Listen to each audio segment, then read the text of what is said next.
সরকারই রাষ্ট্রপতিকে সরিয়ে দেওয়ার পরিকল্পনা করছে। চিন্তা করে দেখুন, এই বিএনপি সরকার যারা বলে 2/3 আসন পেয়ে তারা সরকার গঠন করেছে, 5 মাসে তারা আওয়ামী লীগের রাষ্ট্রপতি পরিবর্তন করতে পারে নাই।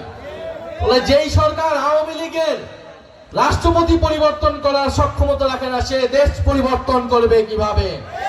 বলে আমরা মনে করি ফ্যাসিস্টের দোসর চুপ্পু পদত্যাগ করলে হবে না, পদত্যাগের পরে তাকে গ্রেফতার করতে হবে। কারণ গণহত্যায় তার সমর্থন রয়েছে, দুর্নীতিতে তার স্পষ্ট প্রমাণ রয়েছে যে দুর্নীতিবাদ।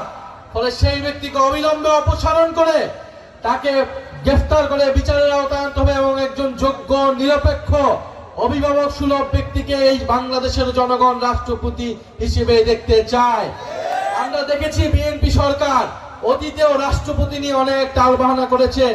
কোন জনপ্রিয় ব্যক্তিকে, নিজের দলের ব্যক্তিকেও তারা রাষ্ট্রপতি হতে দেয় না। তারা এতটাই ভয় পায়, সবকিছু কুক্ষিগত করতে চায়, সবকিছু নিয়ন্ত্রণ করতে চায়। আমরা দেখব বিএনপি সরকার এবার কাকে রাষ্ট্রপতি নির্বাচন করে। কোন অযোগ্য লোককে রাষ্ট্রপতি যদি নির্বাচন করে, জনগণের এই সরকারের উপর তো কোনো আস্থা নেই, আরো সম্পূর্ণ রকমভাবে সকল আস্থা চলে যাবে।